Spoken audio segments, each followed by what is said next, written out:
Esta semana, e desta vez em direto do Estádio da Luz, Ricardo Araújo Pereira sente-se pessoa, porque Cavaco disse à TSF que é preciso olhar às pessoas.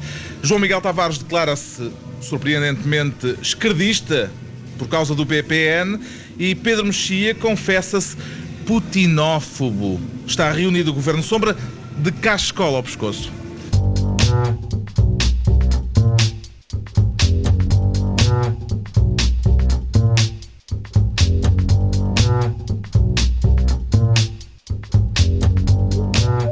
Viva, sejam bem-vindos a esta reunião do Governo Sombra que antecede o grande clássico Benfica-Porto.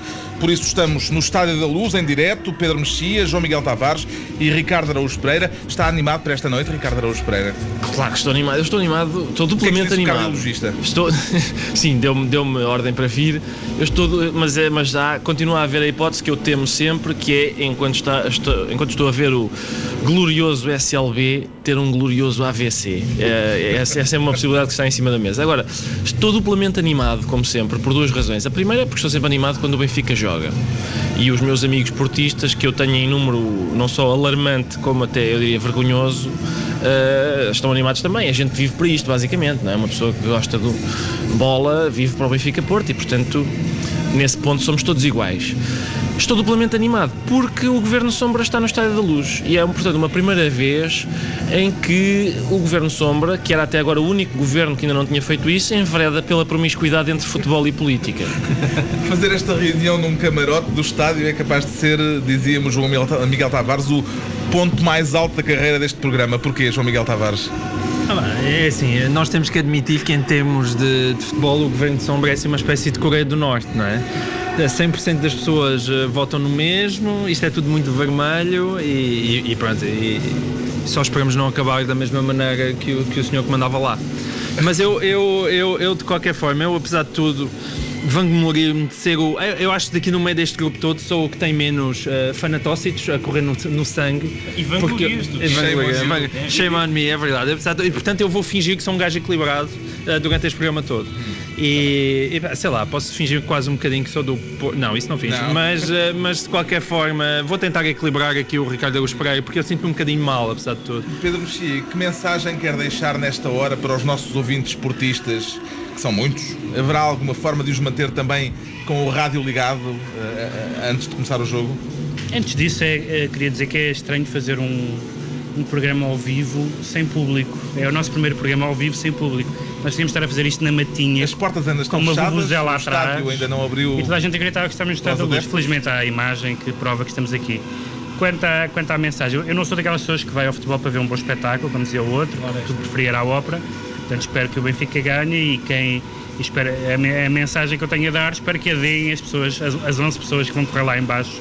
Eu não tenho nada a dizer. Bem, havemos de falar de futebol mais adiante nesta reunião, em que também se falará do ultimato do Governo às autarquias. Por agora, distribuímos as pastas ministeriais e o Ricardo Araújo Pereira quer esta semana criar o Ministério da Dança da Chuva, da Dança do Desemprego e de outras manifestações primitivas. Quer ser um super-ministro, portanto, é um super-ministério isto. Sim, embora a pasta seja sempre a mesma, não é? Trata-se de... vai tudo dar ao mesmo? Sim, trata-se de reacionarismo primitivo, no fundo. Esse é o substrato de tudo isto. Mas isso é uma tentativa de rivalizar com super-ministérios como o de Assunção Cristas? Não, porque ela tem de facto muitas pastas para sobraçar, enquanto eu me cinjo só àquele tema central. O que aconteceu foi que, justamente, Assunção Cristas foi uma semana muito cheia para a República Católica Portuguesa, porque Assunção Cristas disse primeiro que era uma pessoa de fé e que sou uma pessoa de fé e esperarei sempre que chova, disse ela a propósito da seca. Sim, choveu e talvez por causa disso. O Governo está a governar. A seguir, o líder da JSD disse, e volto a citar, o combate ao desemprego é uma questão de fé e de acreditar que é possível. E portanto, eu só fiquei surpreendido por estas declarações não terem sido proferidas em português do Brasil. Senhor Jesus, a chuva é jararaca, vamos lá fazer, e o desemprego é cafajeste. Estava à espera de uma coisa mais... Jararaca, sim, porque estava à espera de uma coisa mais a Bispo João Luís. E depois, finalmente, o que aconteceu para pôr a cereja no bolo foi o deputado do CDS, cujo nome não referirei, que disse a propósito da discussão sobre a adoção... Como no Harry Potter não se diz o nome. Exato. A adoção do mal por casais do mesmo sexo, evocou, para chumbar a proposta, evocou o Criador e a natureza. É curioso porque o Criador a que ele se refere teve um filho através de inseminação artificial e não adotou o modelo de família tradicional que este deputado defende, nunca chegou a adotá-lo. Quanto à natureza, eu acho sempre um excelente ponto de referência, porque é óbvio para todos que quer os javalis, como os rinocerontes, etc., ponderaram longamente antes de decidirem impedir a adoção por casais do mesmo sexo nas suas comunidades. E, portanto, enfim, outra coisa é uma referência importante para mim, porque outra coisa que os animais não fazem é viver em casas com aquecimento central. E eu desejava esta conduta, este modelo de vida ao deputado. Outra coisa, alguns comem cocó. E essa é outra boa ideia. Atenção. O que aconteceu foi... Lamentavelmente há seres humanos também o fazem. Pois há. Não há fóruns na internet sobre isso, exatamente. Coprofagia. Agora, o que se passou foi o seguinte: os homossexuais sozinhos podem adotar crianças. Casados não podem. E, portanto, não há fundamento... Há uma frase imbatível de um deputado do CDS, que eu não digo quem é porque não sei quem é, Sim. Não me lembro quem foi, mas houve um deputado do CDS que numa das primeiros debates sobre esta matéria disse: os homossexuais podem casar, não podem casar uns com os outros. Que é uma frase de reter. É muito bem visto. Enfim, portanto, não há qualquer fundamento científico nem jurídico para este impedimento. O que eu acho que fiquei... Isto é muito folclórico, a história do deputado que evoca o Criador e tal, mas não aleija tanto, pelo menos a mim, como o seguinte facto. A maior parte dos deputados do PS votaram a favor. Todos os deputados do Bloco votaram a favor. Todos os do Partido Ecologista, os Verdes, votaram a favor. Vários deputados do PSD votaram a favor. Um deputado do CDS chamado Adolfo Mesquita Nunes, que é um deputado do qual eu posso dizer aquela frase: eu aprecio o seu trabalho. Já não é a primeira vez que aprecio o seu trabalho. Votou a favor. E o Partido Comunista Português é o único em que todos os deputados votaram contra. E a justificação foi: a sociedade portuguesa não está preparada para isto. Eu acho que a sociedade portuguesa não está preparada para um partido de esquerda que não preza a igualdade. Ricardo, um partido que diz representar a classe operária tem que escolher temas que digam alguma coisa à classe operária. E esse claramente não é um deles, como tu bem sabes. Isso não percebo. Como tu bem sabes. Não percebo por que razão é que um operário não pode estar casado com um camponês e ambos adotarem uma criança. Eu não estou a dizer que percebo, mas estou a dizer que é um facto. Bom, temos aqui três temas diferentes, três secretarias de Estado. Agora tive a imagem do operário casado com o camponês. Eu não sei se estou com condições para continuar este programa. Desculpa. Eu ia... A Aliança Operária Camponesa nunca quis dizer isso. Atenção. Isto pode-se tratar em conjunto: o desemprego, adoção por casais homossexuais e... Chuva. Só na cabeça do Ricardo Araújo Pereira. Mas eu acho que é extraordinário ele ter escolhido este tema em pleno Estádio da Luz. Portanto, em pleno Estádio da Luz, Ricardo Araújo Pereira a criticar a fé. A fé aqui. Foi bonito. É o sítio perfeito. Estamos ainda suficientemente longe do jogo para eu manter a racionalidade a funcionar. Exatamente. Portanto, tu aí, quando faltam 5 minutos, começas a acreditar em Deus, não é? A fé da ministra e a fé Jesus. A fé da ministra e a fé do deputado líder da JSD não são, apesar de tudo, da mesma natureza, porque... Não são. Eu partilho com ele as reservas à lei natural, mas isso era uma questão que nos valia muito longe, porque é sempre aquele lado invocado, sobretudo pela Igreja Católica, para deixar tudo como está, com base num argumento que só é compreensível ali naqueles metros quadrados do Vaticano e no gabinete de São César das Neves. Mas em todo o lado, de resto, não é compreensível.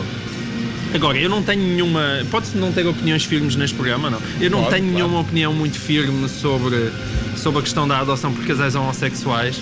Já fui contra, mas na verdade estou, portanto, segundo o Ricardo Pereira, estou a fazer uma caminhada no sentido da salvação. És a favor de adoção por casais que têm o fetiche dos pés? Não. Ou esta é a única inclinação sexual? Não é isso. Não tem a ver com isso. Tem a ver com o facto que eu acho que há uma dinâmica pai-mãe que é importante manter uma família. O que eu acho é que sozinhos podem adotar? Não, o que eu acho é que cada vez mais acho é que essa dinâmica pai-mãe também pode ser desenvolvida por duas pessoas do mesmo sexo. Mas enfim, isso Não vai dizer muito longe. Os miúdos que estão institucionalizados têm a dinâmica diretor da instituição. Sim, mas isso é um mau argumento. Porque o que queres dizer é o quê? Os casais homossexuais ficam com as segundas escolhas. Eles podem adotar aqueles que mais ninguém quer, porque aqueles que mais ninguém quer é melhor. Eu não estou a dizer isso. Se é para proteger os miúdos, porque só precisam da dinâmica. É mãe e pai, então não podem estar institucionalizados. O discurso da fé, que foi por onde o Ricardo pegou e juntou este cacharolete, palavra que nunca se tinha dito neste programa, de temas, é um discurso aceitável em política, Pedro Mexia? Se for a fé religiosa, acho eu. A fé na chuva, a fé no desemprego. Mas o que a ministra disse não foi exatamente isso. Aliás, hoje havia sábado-se a Visão que fez uma compilação de frases que foram muito criticadas nos últimos tempos políticos e não foi exatamente isso. Paulo Portas, em tempos, também evocou a Nossa Senhora de Fátima por causa de um derrame de crudo, ou coisa que o valha. Mas o que acontece é que no caso da chuva há uma seca, hoje choveu, mas há uma seca e é preciso que chova e não há maneira de fazer chover. E, portanto, o que um governante pode dizer é manifestar a sua confiança, a sua esperança, mas quer dizer, não vamos atribuir, eu conheço a ministra Assunção Cristas, se ela não ser uma grunha, não é uma pessoa propriamente que tenha que faça orações pela pluviosidade. Agora, quanto ao combate ao desemprego, a questão se calhar já tem outros matizes. Não, combate ao desemprego é a expressão fé no sentido banal em que se diz a palavra fé na política, e a questão nem sequer tem nada a ver com a fé religiosa. Agora, eu acho que à partida um político, mesmo crente, deve evitar expressões de cunho religioso na discussão política, porque a discussão política é uma discussão laica, basicamente. Está entregue o super ministério da dança da chuva, da dança do desemprego e de outras manifestações primitivas. Foi assim que o Ricardo Araújo Pereira o criou e o cunhou. E agora o João Miguel Tavares candidata-se a Ministro da Saúde para, surpresa das surpresas, passar uma receita de Cerebrum. Tem algum arranjinho com a farmacêutica que produz este medicamento, João Miguel Tavares? Porquê é que dizes isso? Porque é para aí a terceira ou a quarta vez que receita Cerebrum. É verdade. Eu acho que o João Miguel Tavares precisa de Cerebrum. É a prova de que eu preciso de Cerebrum. Eu já me tinha esquecido. Não, pode ser ginseng, se quiseres ginseng. E desta vez quem é o desmemoriado que vai levar a receita? É o nosso ex-primeiro-ministro José Sócrates. Está a referir-se às notícias do Correio da Manhã. Exatamente, que o Correio da Manhã anda a publicar umas escutas bem divertidas entre ele e o Luís Aroca. Repara que a única marca que vá de Cerebrum na boca de João Miguel Tavares é Correio da Manhã. é onde ele trabalha, o que é curioso. Não é nada disso. O Correio da Manhã tem uma grande vantagem, que é continuar a pegar em assuntos que de repente parece que toda a comunicação social já esqueceu. E é notável ver, por exemplo, como estas notícias das escutas, que são extremamente relevantes, na minha opinião, sobretudo para esclarecer o famoso caso da licenciatura do Sócrates, estão a passar completamente despercebidas na comunicação social. E eu gostava de ter uma comunicação social mais bulldog do que tipo caniche, que é um bocadinho o que ela é, não é? Que ladra muito, mas e depois não morde e esquece muito depressa. E eu tenho pena porque as escutas são bastante interessantes e demonstram que demonstram duas coisas. Não, demonstram uma coisa muito clara, que é que aquela licenciatura de facto de José Sócrates foi tirada assim de uma maneira, quer dizer, quando o senhor não se lembra qual é que foi a minha dissertação, ele pergunta ao reitor, a dissertação final, mas eu fiz isso, a dissertação final, e isso é uma coisa bonita, não é? Portanto, ele nem sequer se lembra nem da dissertação final, nem sequer das cadeiras que andou por lá a fazer. E, portanto, isso é extremamente divertido. A única coisa... Mas eu vim aqui, na verdade, quase para defender José Sócrates. Porquê? Porque, embora, evidentemente, aquilo tenha sido uma licenciatura trapalhona, também ficamos esclarecidos e percebemos que, basicamente, não foi, de facto, só José Sócrates. Aquilo dá a ideia que, aliás, universidades privadas de tipo independente nunca existiram para outra coisa, senão para andar a licenciar os senhores da Assembleia da República e seus amigos que tinham mais que fazer do que andar a empinar calhamaços. E, portanto, foi assim, foi andar a distribuir licenciaturas para toda a gente poder dizer que tinha um canudo. E agora Sócrates? Eu gosto de Sócrates, só espero que em Paris sejam mais exigentes. O Pedro Mexia disse aqui na semana passada, dirigindo-se ao João Miguel Tavares e referente-se a José Sócrates, deixa lá o homem em paz. Parece que o seu conselho não está a ser seguido. Estas notícias são notícias que já não têm o impacto que teriam se ainda tivessem aparecido no tempo em que José Sócrates era primeiro-ministro. Não tem porque já não é primeiro-ministro, e não tem porque há infelizmente assuntos que preocupam mais os portugueses. Agora, eu acho que o assunto é um assunto legítimo e que deve ser investigado do ponto de vista jornalístico. Eu tenho discrepância de fundo em relação ao João Miguel, em relação a duas coisas. Uma é o uso das escutas, não temos tempo para falar disso, já falámos muitas vezes aqui no programa. Se tenho uma concepção, tenho uma concepção, não, mas eu estou a falar do uso mesmo de escutas. Não, mas as escutas ali foram apanhadas via Universidade Independente. Evidentemente, eu também acho que seria inadmissível estas escutas serem usadas para saber se Sócrates se licenciou ou não. Em segundo lugar, acho que o problema, o que aconteceu, e acho que foi um engano de algumas pessoas, foi tentar demonizar o José Sócrates ao ponto de mudarmos de governo e percebermos que há alguns outros ministros deste governo, não o primeiro-ministro, que têm um historial muito interessante em termos de negócios e de pontos de interrogação e de ligações duvidosas ao Brasil, nomeadamente, em Angola, etc. Portanto, a razão porque eu não era nunca fui um socratista, como é óbvio, mas achei que concentrar o mal do mundo no Sócrates era um engano que ia custar caro a quem depois descobria que, afinal, os senhores que se seguem também têm muitos esqueletos no armário e alguns um bocadinho mais graves que uma licenciatura ranhosa. Estas notícias da licenciatura de José Sócrates ainda chegam em tempo útil, Ricardo Araújo Pereira? Só se for para impedir que ele tenha a equivalência que lhe permitiu inscrever-se na Universidade Francesa onde está. Não sei se isso é... Fica mal esta história toda, é a Sorbonne. Sim, pois, não é. Portanto, está a admitir um senhor que tem o ensino secundário. É a única universidade que tem prestígio a perder. Exatamente. Mas aquilo foi uma cunha assumida de Mário Soares. O João Miguel Tavares é então Ministro da Saúde por esta semana, com o patrocínio do tal laboratório a que ele está ligado. E o Pedro Mexia... Vais falar do laboratório agora. E o Pedro Mexia declara-se desta vez Ministro da Película, justamente. Vamos falar do outro laboratório. Já se deu conta de que, escolhendo este cargo, está no fundo a tornar-se Ministro sem pasta, Pedro Mexia? Eu gostei desde que eu li aquelas coisas que era o 25 de Abril, em que havia ministros, como foi o caso do Álvaro Cunhal, Ministro sem pasta. Eu achei sempre um conceito fascinante, porque é o ideal, é ser ministro, mas não ter... Quer dizer, alguns na prática já fazem isso, mas é uma ótima ideia. Não, mas neste caso é por causa de um laboratório, como diz o João Miguel também, mas é um laboratório de cinema. A questão da Tobis, que foi resolvida de uma forma muito mal explicada. Também faz parte daquela pequena aldeia gaulesa de cinéfilos que considera que sem celuloide não há cinema? Não, a questão não se põe assim. O que eu acho é que há um património em celuloide, no caso dos filmes portugueses também, que têm que ser convertidos, que podem desaparecer. Há o património, pode haver pessoas que dizem, olha que grande perda. É a história de Portugal, é a história do cinema português. Não, mas a questão e o fim do causa aqui não é essa. A questão não, que está é em causa também, é fazer filmes, novos filmes. Não é só isso. Não é só essa. Essa é a mais visível, mas eu diria que não é a mais importante. A mais importante é que, perdendo a Tobis, o Estado português perde a possibilidade de preservar e transcrever e digamos, preservar, é mesmo essa a palavra, o seu património fílmico, que muitos dos filmes portugueses nunca mais poderão ser vistos em película, porque nós não deixamos de ter meios de... Não tem essa capacidade? Não, o anime, neste momento, o que foi anunciado foi que o Arquivo Nacional das Imagens em Movimento, que faz parte da Cinemateca, aparentemente chegou-se à frente para poder assumir essa... E isso é muito importante, porque senão estamos simplesmente a atirar fora realmente o bebê com a água do banho, ou seja, o nosso património cinematográfico vai fora. E eu acho que quem quer filmar em película devia poder continuar a filmar em película. Não vejo qual é o problema. A venda da Tobis com a extinção do laboratório tem algum mérito, não estou a entender? Deixa-me acrescentar uma coisa. A Tobis foi vendida a uma empresa de nome alemão. Sim. Mas que é angolana.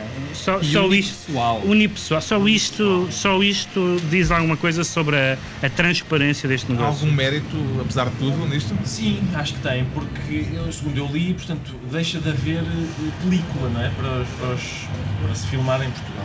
Público e privado, porque o laboratório privado que havia em Portugal também fechou, portanto não há maneira de trabalhar em película em Portugal. E portanto, se o mérito é este, se os angolanos, além disto, comprarem também todas as canetas e todos os pincéis, é possível que a extinção do Ministério da Cultura, que já neste momento é só uma Secretaria de Estado, e portanto o Primeiro-Ministro fica com essa pasta, deixe de precisar de ficar com essa pasta. É mais tempo para ele pensar noutras questões, porque uma vez que deixa de haver cultura portuguesa é menos uma preocupação. Como é que vê a extinção da Tobis, João Miguel Tavares? Aparentemente, das declarações que eu vi de Francisco Xavier, a questão do arquivo seria salvaguardada. No fundo, não, é a propriedade do arquivo. Mas não é só... Não basta ter os filmes nas latas. Ter os filmes nas latas e não os voltarem a ser exibidos mais. Se ser um filme nas latas também ainda seria igualmente grave. Isso era impensável. Isso era o mínimo dos mínimos, não é? Certo. Era como os talibãs que destruíram a minha única questão, eu ainda sou do tempo da FAOJ, lembram-se da FAOJ? A FAOJ era aquelas coisas para os jovenzinhos onde eles iam fazer uns cursozinhos. Eu ainda aprendi a revelar em película, na fotografia, e ainda dei lá. A sério? Exato. É sério. Entrei numa casa com luz vermelha e era para trabalhar. Eu não fui para isso. Que vais falar do cheiro do chino. Não, entrei numa casa. Não, e então eu sei o que se perde. Evidentemente, quando se pega naquelas máquinas digitais, existe realmente muita coisa que se perde, mas existe também um movimento que não há nada a fazer. Mas ninguém não. Isso não está em causa. Não há nada a fazer. Ou seja, o cinema vai ser digital porque como a fotografia se tornou digital. Isso é como ser contra o cinema sonoro. Ninguém é contra o digital, não é uma frase 100%. Não, é 100%. Há pessoas que não querem filmar em digital e que não gostam de digital. Mas ninguém é contra a existência do digital. Não tem sentido útil essa frase. Não será melhor de dizer a propósito, já agora, só uma parte a propósito disto, uma vez que envolve angolanos, só para retomar um pouco e marginalmente aquela questão sobre Angola e a Antena 1, porque, como é que se chama? O diretor Luís Marinho, exato, era uma figura que, enfim, estava numa posição delicada aos olhos da sociedade inteira. Que hoje responde ao Miguel Sousa Tavares. Assim que Miguel Sousa Tavares entra numa discussão, o seu adversário consegue cobrir-se de razão com uma facilidade impressionante. Eu acho que os colegas de Miguel Sousa Tavares na escola, ele devia ser o miúdo mais popular para jogar à apanhada, porque era sempre mais fácil de apanhar, mais do que o coxo. Respeito essa opinião, mas pronto. O facto de Miguel Sousa Tavares ser portista. Não tem a ver com isso. Será que há aí também uma pontinha desse cinto? Porque ninguém apanha Pedro Marques Lopes, por exemplo, em esparrelas destas. E outros portistas que a gente conhece e tal. Agora, esta é demasiado evidente. Pronto. Temos pela primeira vez, e certamente também pela última, um ministro do celuloide deste Governo Sombra, o Pedro Mexia. Daqui a pouco o ultimato do Governo às autarquias e o Benfica-Porto, nesta emissão que estamos a fazer com vista para o relevado onde o jogo vai decorrer. Por agora, João Miguel Tavares declara-se esquerdista. A que é que se deve essa guinada ideológica, João Miguel Tavares? No outro dia à noite tive uma conversa de várias horas com o Ricardo Araújo. Foi muito bom. Tive uma conversa de várias horas com o Ricardo Araújo Pereira e olha... Não, estou a brincar. E viu a luz? Estou a gozar. Não, é mesmo por causa do caso BPN e da sua venda ao BIC. Só para sublinhar, eu não me encontro à noite com o João Miguel Tavares. Isto foi feito por ele, inventado por ele para efeitos de humorismo ou coisa. Falhado, ainda por cima. Mas é por causa do caso do BPN.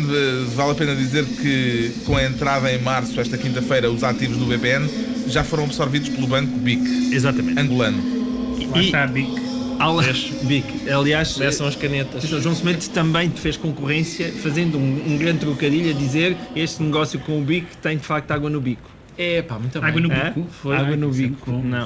Mas Cavaco Silva diria, e Ramalhianos diriam água no bico. Mas dizendo mesmo, falando mesmo. Ainda era melhor trocadilho. Bom, esquerdismo. Isto tem a ver porque... Uma frase de esquerdismo. Porquê? Porque assim, a esquerda neste caso tem absoluta razão em fazer uma comissão de inquérito e que ela seja protestativa e o que mais... Aliás, ainda por cima, o BPN tem uma ótima tradição, se calhar uma das melhores comissões de inquérito da nossa democracia foi por causa do BPN e o famoso trabalho do Nuno Melo em 2009. E aquilo continua-se a agravar. O problema é que o agendamento protestativo já viu melhores dias, não é? Já vimos que afinal é menos protestativo. Eu tinha dito esta frase. É menos protestativo do que parece. Tem pouco protestado. Neste caso, tem inteira razão. Parece que a conta BPN, segundo as contas de João Semedo, já vai em 5,7 mil milhões de euros. Acaba de ser feito um negócio, mais uma vez, com o BIC, que ninguém consegue realmente até agora perceber bem. Aparentemente o BIC comprou o BPN por 40 milhões e as últimas notícias é que voltou a receber uma linha de financiamento de 300 milhões, portanto toma lá 40, dá cá 40 e toma lá 300, e depois o governo tem ainda a lata de justificar aquilo como não é uma linha de financiamento, é uma linha de crédito, que é a mesma coisa que dizer aquela entrada do PEP, não foi para quebrar uma perna, foi apenas para fraturar. É exatamente a mesma coisa. E portanto, isto tudo, e acumula-se isto, que o deputado Duarte Pacheco veio fazer umas extraordinárias declarações onde disse, não, nós concordamos realmente que haja uma comissão de inquérito, mas agora não vamos atrapalhar o negócio da privatização. Desculpe, como assim? Portanto, estamos a discutir se o negócio é bem feito, mas não, primeiro faz-se o negócio e depois discute se ele é bom ou não. O Ricardo acompanha o surpreendente escardismo do João Miguel Tavares. Acompanho, sim. Estamos juntos nisto? Com alguma repugnância, mas acompanho. Pela companhia, só pela companhia. Em relação ao BPN, antes de mais nada, o essencial. Nos ecrãs gigantes do Estádio da Luz acaba de se fazer a promoção do torneio de sueca das casas do Benfica e, portanto, fica a nota também para os ouvintes da TSF. Em relação ao caso BPN, essa conta, que vai em 5 mil milhões, realmente, eu estava à espera que o Estado... 5,7 mil. Eu estava à espera que o Estado... Eu lembro quando era 2 mil milhões, ainda me lembro dessa altura. Eu estava à espera que isto fosse como no restaurante, a gente diga, era a conta, se faz favor, e eles apresentavam, a gente pagava, acabou-se, nunca mais nos preocupávamos com aquela conta. Mas não, continua a haver, faltava a sobremesa, faltava os digestivos, e portanto continuamos a pagar. A comissão de inquérito, eu tenho muita esperança nisso, mas eu vejo o que acontece, por exemplo, as comissões de inquérito do caso de Camarate, vamos na 9ª, esta é a 9ª. E até agora não se pode dizer que tenha... Vamos esperar que sim. E o que é que lhe parece de haver umas cláusulas que não eram do conhecimento público no negócio do BPN, Pedro Mexia? Uma vez parece normal nos negócios com Angola. A partir do momento em que a empresa que compra a Tobis, volta a Tobis, tem um nome alemão e a Secretaria de Estado diz que não divulga quem é o comprador. De facto, todos os negócios parecem ter cláusulas em letra pequenina, em tinta invisível. Não sei o que é que se passa, mas há qualquer código jurídico dos negócios com Angola. E há uma gravidade desta, porque o deputado Duarte Pacheco ainda chegou a dizer isto, que é, nós estamos a dar à troca todas a justificação que eles nos pedem. Bom, eles à troca justificam-se. Agora, os portugueses, o que é que se interessa? Está esclarecido o escardismo do João Miguel Tavares, enquanto o Ricardo Araújo Pereira se sente pessoa. Não lhe costuma acontecer, Ricardo? Não, é muito raro. E quem é que foi o agente dessa revelação desta foi vez? Foi o Presidente. E nessa medida agradeço-lhe. Foi o Presidente Cavaco Silva, deu uma entrevista à TSF em que dizia várias coisas. Uma delas era que é preciso olhar às pessoas a propósito das medidas de austeridade estarem a ser severas para, lá está, pessoas. Isso é interessante por várias razões. A primeira é porque o Presidente passou muitos anos a olhar para as vaquinhas e a fazer observações sobre as vaquinhas. Agora, o facto de ter virado a sua atenção para as pessoas, eu celebro. A segunda questão interessante é o facto de ele pedir agora a atenção às pessoas por causa dos efeitos da austeridade, leva-me a crer que a austeridade que ele apoiou, que ele estava convencido que essa austeridade ia recair sobre vegetais ou objetos inanimados, mas não, era mesmo, constata-se agora com surpresa que era sobre pessoas. E é preciso olhar para elas. Por outro lado, o Presidente fez também declarações durinhas, rijas ali sobre a cobardia dos líderes europeus quanto às agências de rating. É preciso tratar essas marotas com alguma dureza, que é porque elas estão há pouco mais de um ano. Ele disse, atenção, que a retórica de ataque aos mercados é um erro. E disse que as agências de rating basicamente não tinham culpa nenhuma, eram um agente do mercado como outro qualquer. É curioso. Pronto. Fica explicado porque é que o Ricardo Araújo Pereira se sente pessoa. Todos temos direito a viver as nossas próprias ficções, evidentemente. E agora vamos ficar a saber com que é que o Pedro Mexia se declara putinófobo. Isto tem que ser telegráfico. Sabe dizer isso em russo, Pedro Mexia? Não sei dizer isso em russo. Nem aquele russo com sotaque do José Milhazes, mas no domingo há eleições presidenciais. Porque o Putin, ou alguém por ele, disse que a revista Time era putinófobo ou putinofóbica. Não sei, das duas maneiras é muito feio. E porque vai haver umas eleições magníficas no domingo, que vão ser ganhas por Putin. Em segundo lugar, segundo as sondagens, vai ficar um stalinista, em terceiro um fascista. Portanto, são as eleições que se desejam para qualquer país livre. Sim. E discute-se se a Rússia ou não é uma democracia porque vai haver eleições. Um país onde se assassinam jornalistas não é uma democracia. É a maneira como eu geralmente distingo uma democracia de uma não democracia. E como se assassinam muitos jornalistas na Rússia, eu diria que é uma democracia entre aspas. Posso fazer aquele sinal das aspinhas no ar. É isso.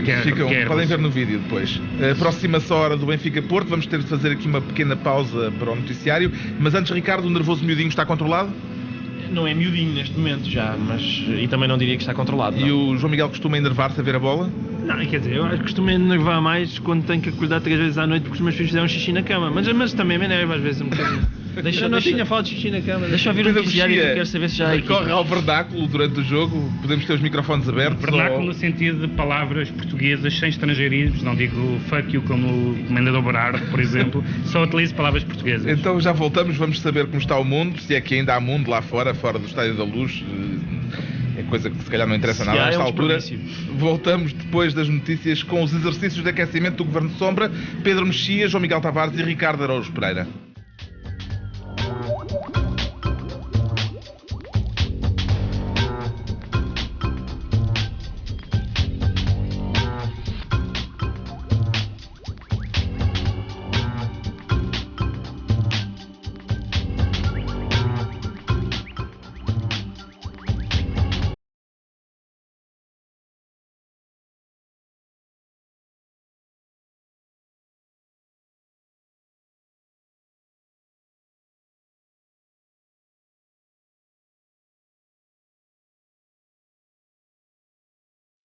Estamos de regresso ao Estádio da Luz, já há gente nas bancadas, adeptos que já estão nos seus lugares e nós também nos nossos lugares com os ministros que podem, querem, mas infelizmente não marcam. Se marcassem seria uma bela noite de futebol total. Costuma ter fezadas antes dos jogos, Pedro Mexia? É no mesmo sentido em que a ministra quer que chova, mas não mais do que isso. Não acho que tenha uma espécie de pensamento mágico. Não, isso não mas vai. Dava jeito, às vezes, não é? Isso dava jeito, mas não necessariamente para o futebol. Vamos a apostas sobre o resultado antes do jogo. Quem é que tem, assim, uma fezada mais forte? O Benfica vai ganhar 3-0. 3-0 é uma boa, atenção, é uma boa aposta. Eu digo 4-0. Vejo os teus 3-0, ponho 4-0. Porque o meu sonho, e já confidenciei o mesmo à Benfica TV, portanto isto é em segunda mão, o meu sonho é um gol de Pablo Aimar e um hat-trick na própria baliza de Cristiano Rodrigues. Sonho antigo. O Cebola. Exato. Mas o Cebola vai jogar sequer. Não sei. Não faz ideia. É possível que não. Por ele se ter ido embora daquela maneira. Já não estou assim tão magoado, até por causa das exibições que ele tem feito lá, que me têm agradado. Mas... E o Pedro Mexia, tem algum palpite? Eu prefiro que seja mais renhido até ao fim, para depois haver aquela... Como é que dizia o Fernando Gomes? Eu também, eu digo 4-0 nos últimos 2 minutos. Fernando Gomes acabava do orgasmo do futebol, não é? Aquela coisa no final ser mais festivo. Quem estiver a ouvir-nos... tântrico. Ali, pumba, Sim, pumba, mas pumba. isso nem toda a gente é capaz disso, como sabes. Esperemos é que não seja tétrico. É, isso é que eu não quero. Quem estiver a ouvir-nos no horário em que este programa passa em repetição vai poder já tirar a limpo se algum de vocês acertou ou não. O Pedro Mexia não se comprometeu muito, portanto ficou-se assim por esta coisa só de ser renhido e tal. O renhido é o quê? 1-0, 2-1, 2-1, 4-3? Eu digo 2-1. Se calhar até podemos reescrever aqui a história pensando em quem está a ouvir-nos no futuro, porque este programa tem aquele dom de conseguir viajar para o futuro. E podíamos talvez dar uma notícia em primeira mão àquele ouvinte que logo à noite ou no domingo esteja a ouvir-nos e que não tenha ouvido o resultado do jogo. Nós podemos dizer que Pedro Proença fez uma boa arbitragem. Isso é. Pedro Proença fez uma boa arbitragem. O Pedro Proença tem graça. O Pedro Proença é como eu a viver o Benfica, que é, eu, por exemplo, estou aqui no meio de vocês e sinto-me mal de ser do Benfica, porque eu penso, não, isto devia ser mais equilibrado, isto realmente quem é que pensou nisso? Quem é que nos convidou? Não. E o Pedro Proença é igual, o Pedro Proença sente-se mal por ser do Benfica, então o que ele faz é que eu acho que nunca marca nada, nunca marca nada. O Pedro Proença não é um benfiquista como tu. O Pedro Proença é um benfiquista como a Vale Azevedo. É o mesmo tipo de... Não digas isso. Olha que é. Lá, ele ficou sem 2 dentes no Colômbia e ainda assim voltou aqui e está outra vez a arbitrar jogos. Ficou com 30 a mais. Não, estou a brincar. Isso não faz sentido dar agora atenção. Eu repudio com muita veemência. Eu quero o que acabei de dizer. Estou enojado. Atenção, a gente aproxima-se da hora do jogo e começa a ficar um hooligan. Alguém tem que me cortar o microfone. Mas só para frisar, atenção, o Pedro Proença, não aprecio o trabalho dele como árbitro, mas ninguém tem nada que lhe bater, isso é óbvio. É preciso a dentição. Quero começar já a fazer a crónica do jogo. Como é que correu este jogo? O jogo correu bem, eu julgo que ninguém estava à espera que aos 3 minutos de jogo o Benfica já estivesse a ganhar por 4-0 e portanto, isto vai passar no sábado de manhã, as pessoas vão pensar... No domingo. Pois, vou dizer, este tipo está bêbado. Enfim, não quer dizer que as declarações que eu esteja a produzir agora sejam muito diferentes em termos de absurdo daquelas que eu produzo quando estou a falar a sério, não é? Mas enfim. Quer recordar a constituição das equipas? Sim, estou com todo o gosto. Epá, não faço ideia. Por acaso estou doido para saber as equipas, não sei se o Nolito joga de início ou não. Eu gosto muito do Nolito porque ele faz tantas fintas de corpo no mesmo segundo que me costuma baralhar a mim próprio. E ele próprio. E às vezes a ele. Às vezes também acontece. Houve muitos casos do jogo, João Miguel Tavares? Nenhuns. É por isso, Pedro Proença desta vez fez uma boa arbitragem, aconteceu. Sim, sim, eu acho que aqueles. Que é uma coisa que acontece geralmente quando envolve o Benfica, mais ou menos com frequência com que o cometa Halley aparece na Via Láctea. Pedro Proença acabou por ser feliz porque os 2 penaltis mal assinalados que assinalou contra o Benfica acabaram por não entrar e os 3 foras de jogo que não devia ter assinalado ao ataque também não influíram no resultado. Portanto, foi feliz aí. Está bem. O Pedro Mexia está aqui muito calado, eu acho que ele é o mais nervoso. Se quiserem podemos voltar ao Putin e ao Medvedev. E o que é que se lhe oferece dizer, Ricardo Araújo Pereira? Eu acho que o problema da Rússia é ter um plantel muito curto, porque é sempre a mesma substituição. Entra Putin, sai Medvedev.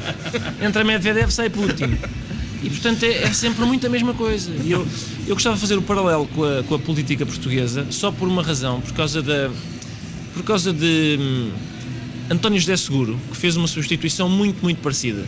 António José Seguro acabou com o gabinete de estudos do PS e abriu o laboratório de ideias do PS. Atenção, eu não sei se o país aguenta esta ruptura. Sim. É tão fraturante que eu não sei se a sociedade aguenta. Gabinete de estudos, não. Laboratório de ideias, isso sim. Nós temos um precedente magnífico, o precedente de Marcelo Caetano, não é? Não, vamos acabar com isso da PID, é DGS. DGS, exatamente. Ainda ficou por analisar aquele ultimato do governo às autarquias que lançou uma carta aos executivos camarários exigindo contas. Como é que entende esta iniciativa do governo de Pedro Mexia? Quer dizer, foi criticada. O Marcar e Correia disse uma carta, porque não um mail? E isso também é, do ponto de vista político, acho que tem alguma expressão. Em primeiro lugar, acho estranho que seja preciso pedir contas. Eu suponho que havia a obrigação legal de prestar contas.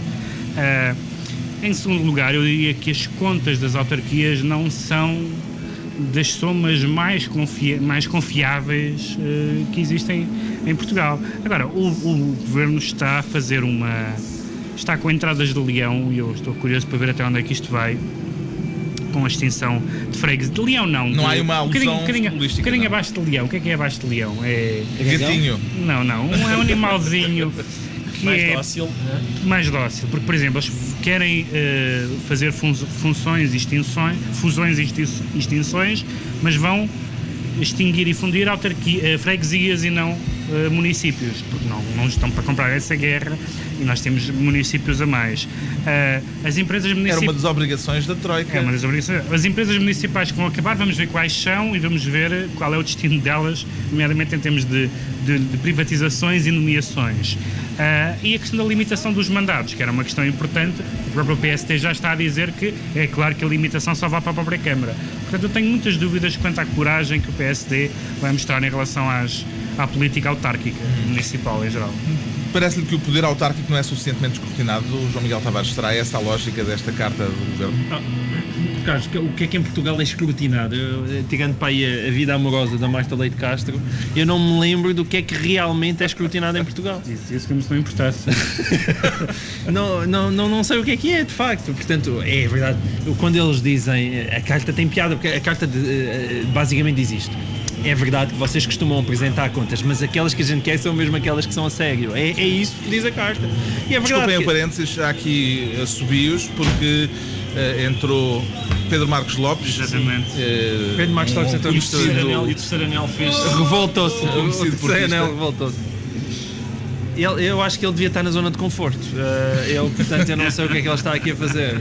Incrível, tresmalhou para este lado. Voltando à carta... Houve uma falha de segurança. Temo que haja por aí buracos escondidos, Ricardo Araújo Pereira. Temo que haja alguns não só nas contas das autarquias, mas também nas contas do Governo. Eu tenho muito apreço pela vontade do Governo de fiscalizar as contas das autarquias, mas as do Governo também mereciam ser escrutinadas, porque soube-se agora, acho que foi hoje mesmo, que eles, veja, a primeira vez que entra um portista nesta sala, pronto, começa a deixar cair coisas e a fechar portas à bruta. Não sei se os ouvintes tiveram a oportunidade de ouvir, foi triste porque impediu-me de explanar o raciocínio, que era intrincado. Elaborado. Sim. A Lusoponte recebeu aquela contrapartida que o Estado paga sempre por não haver portagens em agosto. Só que houve portagens em agosto. Portanto, a Lusoponte recebeu as portagens em agosto e recebeu a contrapartida do Estado que costuma receber quando não há portagens em agosto. É interessante. Digamos que é interessante. É a maneira de fazer negócios em Portugal. Mas é assim que é. Quando a coisa corre bem, os privados ganham. Quando a coisa corre mal, o Estado paga. Os privados ganham ainda mais. O Estado paga. É assim. Aliás, o negócio do BIC aparentemente é esse. Há alguma lógica por trás desta carta? Ou seja, há aqui alguma intenção política detectável, Pedro Mexia? Do Ministro das Finanças talvez, mas do Ministro que tem tido a tutela das questões autárquicas, que é Miguel Galvas, não sei bem, eu estou para ver, é uma das questões que eu acho que pode ser marcante sobre as verdadeiras intenções e a verdadeira coragem política deste governo, é a maneira como lida com a questão autárquica, que, como sabem, não sei se lembram, na altura da regionalização, eu lembro de uma senhora gritar que preferia morrer a ser de Vizela. Eu nunca me esqueci dessa frase, porque realmente as questões locais geram é como o clubismo futebolístico, de facto, gera uma espécie de racionalidade. E vai ser curioso ver até que ponto é que o governo vai conseguir mexer nisso. Eu já disse muitas coisas de esquerda hoje e muitas coisas vermelhas, portanto eu agora vou outra vez voltar para a minha posição de origem e, de facto, que é o amarelo. A questão da austeridade, existe realmente uma boa e uma má austeridade. Ou seja, se este clima todo não for aproveitado para reformar o Estado, tudo isto é em vão e, de facto, as pessoas estão a fazer sacrifícios gigantescos para coisa nenhuma. Sobretudo quando várias pessoas do PSD dizem que queriam já fazer muitas destas coisas há muito tempo. Exato. E que a Troika é a oportunidade ideal para as fazer. Exatamente. Mas têm que ser feitas. E isso aí ainda está para ver. As verdadeiras reformas ainda estão para chegar. Bom, estamos a caminho dos decretos. Há mais uma subidela, não sei bem para quem, mas começa a aquecer o ambiente. É outra vez para Pedro Marcos Lopes? Acho muito bem, então. Bom, decretos. Vamos então aos decretos e o João Miguel Tavares decreta mais doutoramentos honoris causa para o Nobel da Economia, Paul Krugman. Exatamente. Não chegaram? Não, porque assim, eu estive a fazer as contas e há, no total, há 11 universidades públicas em Portugal. E, portanto, há 8 que não doutoraram honoris causa Paul Krugman. E, portanto, essas 8 acho que é um escândalo. É um escândalo porque eu acho que é a obrigação de uma universidade, portanto, fazer esta espécie de gangbang académico, que foi, a Paul Krugman provavelmente gostou muito, e pronto, eu também gostei muito de ver. E é bom saber como nós temos uma academia muito liberal e cheia de amor pela iniciativa privada. Foi a figura da semana. Foi a figura da semana, muito elogiada pelos críticos da política da austeridade, mas que disse que podia haver cortes salariais na ordem dos 20% a 30%. Deixou-me um pouco perplexo em relação aos fãs de Paul Krugman. Mas acho que é por comparação com os alemães. Não, 20% a 30%. E então as pessoas que ainda dizem, não, esses cortes já existem, porque a gente já ganha isso. Então cala todo. Bom, Pedro Mexia decreta o fim das madames. Todas, Pedro Mexia? Das madames porque acabaram as mademoiselles. Na França, o Estado francês, decidindo sobre um assunto que preocupa todo o mundo. Pensava que ias falar de António Costa e daquela coisa de haver um em Lisboa. Estranhamente não é. Não. O governo francês proibiu a expressão madame nos documentos, mademoiselle nos documentos oficiais porque revela o Estado Social. E agora só há madames. Quando o que se devia criminalizar era o proxenetismo, não o ser solteira. Finalmente, o Ricardo Araújo Pereira ainda tem capacidade para decretar... Tenho, ainda consegue verbalizar esta hora. Ainda consigo. Eu decreto que a TSF esgravate. Porque a TSF fez anos esta semana, não é? E, portanto, é uma oportunidade para engraxar o patronato, não são assim tantas. E porquê é que eu decreto que a TSF esgravate? Porque há uma promoção que está a passar na TSF, em que o primeiro-ministro Pedro Passos Coelho diz: quando penso em TSF, penso numa rádio que anda sempre a esgravatar em busca de matéria noticiosa. Diz esgravatar. É daqueles elogios que ofendem. E, portanto, parabéns TSF, toca a esgravatar. Esgravatemos. Está concluída mais uma reunião da semana. Esta é uma reunião especial em direto do Estádio da Luz. Falta-nos fazer votos para que ganhe o melhor e com isso está tudo dito. 2 a 8 dias, novo Governo Sombra, Pedro Mexia, João Miguel Tavares e Ricardo Araújo Pereira.